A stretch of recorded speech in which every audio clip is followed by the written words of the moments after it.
Hello student, मैं राहुल शर्मा आप सभी का विवेकानंद स्कूल की ऑनलाइन क्लास में स्वागत करता हूं। हम यहाँ से जो अपना 12 चैप्टर पढ़ रहे थे पादभूमि जनन, और पादभूमि जनन का आज ये अपना तीसरा दिन है। अपन इससे पहले 2 वीडियो पढ़ लिए हैं या मतलब 2 वीडियो देख लिए हैं। आज अपन तीसरा वीडियो देखेंगे और तीसरे वीडियो में अपन लैंगिक जनन के बारे में डिस्कस करेंगे।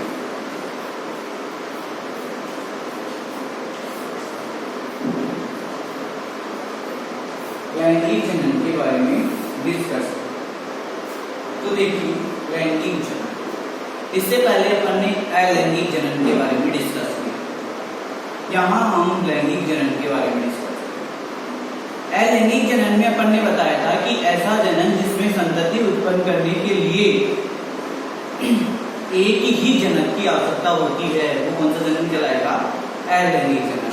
मतलब दूसरे जनक की आवश्यकता ही नहीं होती है। जबकि ये जो लैंगिक जनन होता है इसका जस्ट उल्टा होता है। ऐसा जनन जिसमें संतति उत्पन्न करने के लिए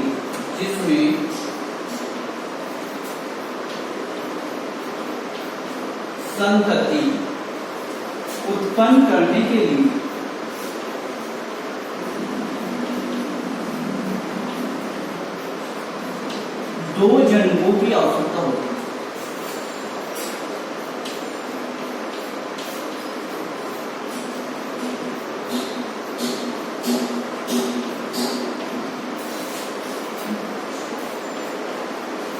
दो जनकों की आवश्यकता होती है, उसे लैंगिक जनन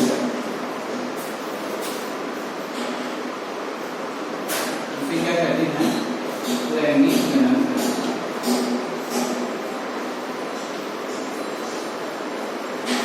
ठीक है, तो इस प्रकार के जनन में 2 जनकों की आवश्यकता हो रही है। 2 जनक कौन से होंगे?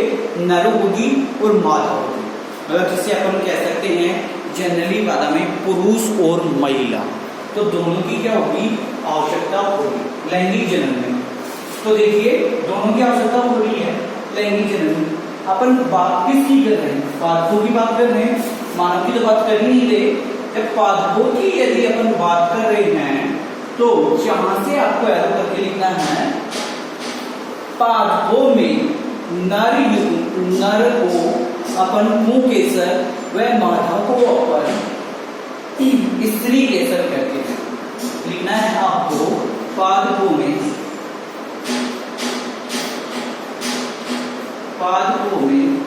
नर को पुंकेसर तथा मादा को स्त्री केसर के नाम से जाना जाता है। स्त्री केसर के नाम से जाना जाता है। तो अपन ने क्या क्या नाम दिया इसको साइंस में? पादपों को तो पुंकेसर और मादा को स्त्री केसर। अब इतना लिखने के बाद में आप सभी को क्या करना है? यहां से पुंकेसर और स्त्री केसर दोनों को डायग्राम बनाना है। यहां अपन बनाते हैं।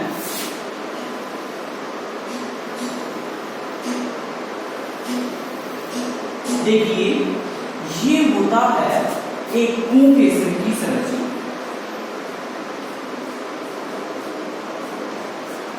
पुंकेसर में जो एक गोला वाला भाग है इसको तो अपन पराग कोश कहते हैं। क्या कहते हैं? पराग कोश। ये वाला जॉइंट है, इस जॉइंट को अपन कहते हैं यूज। क्या कहेंगे अपन? यूज। और ये वाला जो तंतुनुमा संरचना है इसको मैं बोलूंगा पूतन। क्या बोलूंगा, पूतंतु, ठीक है। इसको परागकोश, इसको योजी और इसको पूतंतु कहूंगा मैं। अब देखिए ये तो हो गया पुंकेसर की संरचना। यदि मैं स्त्री केसर की संरचना की बात करूं तो कुछ इस प्रकार की स्त्री केसर की संरचना होगी।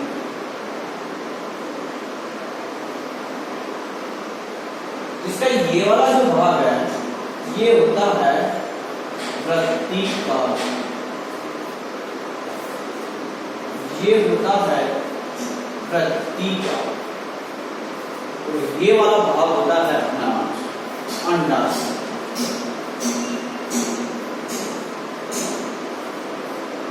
ये किसकी संरचना हो गई अपने पास, स्त्री केसर।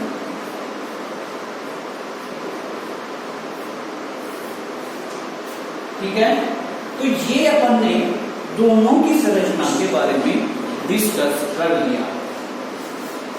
अब मैं क्या करता हूं, पुंकेसर और स्त्री केसर ये दोनों क्या है, जो है लैंगिक जनन में काम में आते हैं। किस तरीके से काम में आएंगे उसके बारे में भी अपन आगे डिस्कस करेंगे। तो मैं पहले बता देता हूं यहाँ कि ये जो बॉक्सनुमा जो संरचना है ना, इसमें छोटे छोटे बहुत छोटे बिंदु बनते हैं। क्या बनते हैं, बहुत छोटे छोटे बिंदु बनते हैं। इन बिंदुओं को अपन, ठीक है ना, पराग कण कहते हैं। क्या कहते हैं, पराग कण, मतलब ये छोटे छोटे कण हैं। इनको साइंस में नर युग्मक कहा जाता है। क्या कहा जाता है, नर युग्मक कहा जाता है। आपकी बुक में लाइनें दे रखी है तो उन लाइनों को मैं समझा रहा हूं ध्यान से। और ये जो अंडाशय है, इस अंडाशय के अंदर एक जो होती है ना अंड कोशिका बनती है। क्या बनती है, अंड कोशिका। मैं यहां लिख देता हूं अंड कोशिका। और इस अंड कोशिका को अपन मादा युग्मक के नाम से भी जानते हैं। इसके नाम से मादा युग्मक के नाम से भी जाना जाता है। तो आप सभी लोगों को ये डायग्राम बनाना है। डायग्राम बना के इन सभी का नाम भी लिखना है आप लोगों को। फिर इसके बाद में अपन आगे की तरफ बढ़ रहे हैं। तो आगे क्या लिखेंगे अपन, सभी को क्या करना है, डायग्राम बनाने के बाद में आगे की लाइन से एरो करना। इस आगे की लाइन से क्या हो गया, एरो। एरो करने के बाद में आप क्या लिखोगे यहां पर कि मादा जना, जिसे अभी अपन ने स्त्री केसर कहा था, वह नर जन्नार। नर जन्नार की बात करते हैं तो जिसे अभी अपन ने, नर जन्नार जिसे अभी अपन ने नर जो पुंकेसर कहा था के आधार पर,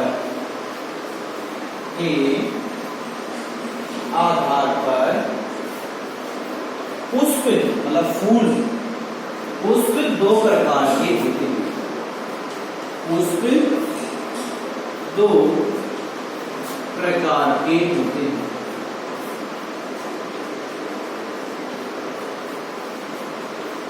दो कौन से प्रकार है तो उसकी मैं बात करता हूं। एक जो होगा उसे अपन एक लिंगी पुष्प कहेंगे। एक लिंगी पुष्प,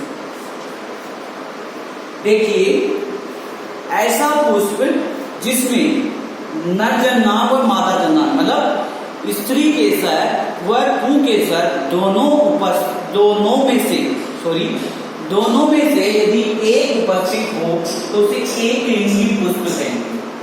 ऐसा पुष्प जिसमें स्त्री केसर व पुंकेसर में से एक जनांग उपस्थित हो उसे एक लिंगी पुष्प कहेंगे। दूसरा होता है द्विलिंगी पुष्प, जिसमें दोनों उपस्थित हो तो द्विलिंगी पुष्प कहलाता है। तो यहाँ आपको परिभाषा लिखनी है, ऐसा पुष्प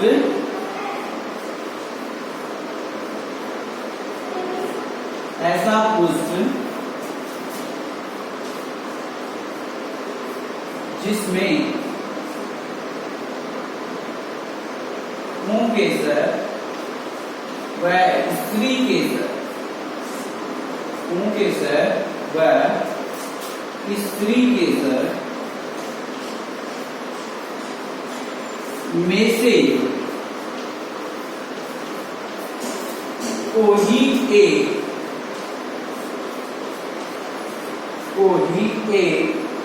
जनांग उपस्थित हो, कोई एक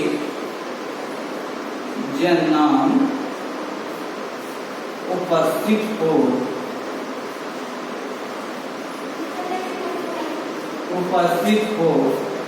तो उसे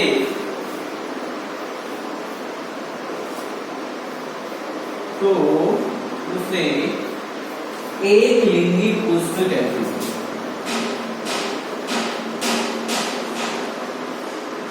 एक लिंगी पुष्प कहते हैं। ठीक है, ये तो क्या हो गया, एक लिंगी पुष्प के बारे में बात हो गई। अब अपन इससे आगे द्विलिंगी पुष्प के बारे में बात करेंगे। तो मैं क्या करता हूं, इसी में करेक्शन कर देता हूं, आपको नहीं करना है, आपको तो दोबारा लिखना है। तो यहां से मैंने क्या कर दिया, एक को बी कर दिया और एक लिंगी को मैंने द्विलिंगी कर दिया। ऐसा पुष्प जिसमें स्त्री केसर व पुंकेसर व स्त्री केसर दोनों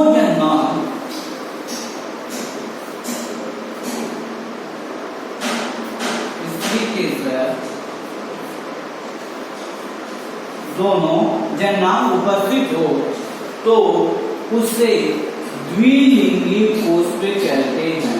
उसे क्या कहते हैं, द्विलिंगी पुष्प कहते हैं। मतलब एक ही पुष्प के अंदर नर भी उपस्थित होगा और एक ही पुष्प के अंदर मादा भी उपस्थित होगी। तो जो ऐसा जनन होता है वो द्विलिंगी पुष्प होता। ठीक है, आप सभी को समझ में आ गया होगा यहां तक। तो अब देखिए आगे की अपन चर्चा कर रहे हैं यहां पर। तो मैं आगे की बात करता हूं परागण।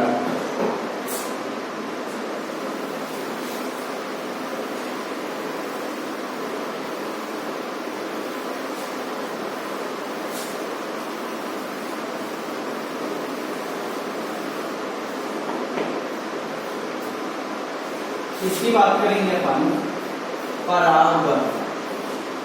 तो देखिए मैंने क्या बताया था, अब इसमें अंतर लेना, ये परागण है और मैंने जो ये वाली संरचना थी इसके अंदर और छोटी छोटी संरचनाएं थी उसको मैंने परागकण बताया था। क्या बताया था, परागकण बताया था।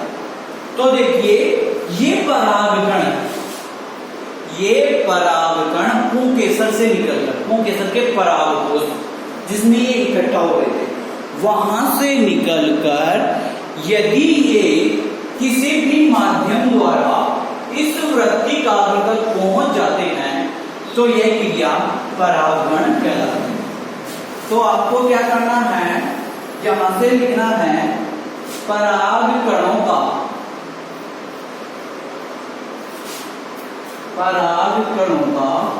किसी भी माध्यम द्वारा, चाहे माध्यम कोई सा ही हो, माध्यम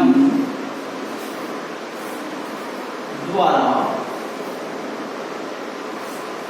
प्रतिकाग्र तक पहुंचने की क्रिया, प्रतिकाग्र तक पहुंचने की क्रिया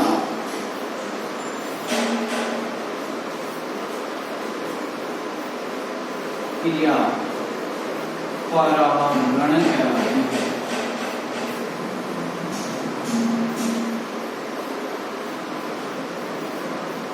क्या कहलाती है? परागण। माध्यम का मतलब होता है कि यहाँ चाहे ये परागण हवा में उड़कर जाए, चाहे कोई कीट लेकर जाए, चाहे कोई मनुष्य लेकर जाए, चाहे पानी द्वारा जाए, कैसे भी जाए, ठीक है, तो वो क्रिया क्या कहलाएगी? परागण कहलाएगी। इसको आपको 3 बार याद करना है इस टॉपिक को, ताकि आपको अच्छी तरीके से समझ में, क्योंकि ये है ना ऐसी ही लाइन दिखती है अपन को, परागकोश, परागण, परागण, तो आपको कंफ्यूज होने की कोई जरूरत नहीं है, बस इनको याद रखो। धन्यवाद। अगले वीडियो में अपन आगे का टॉपिक देखेंगे, फिर इस चैप्टर को खत्म करेंगे।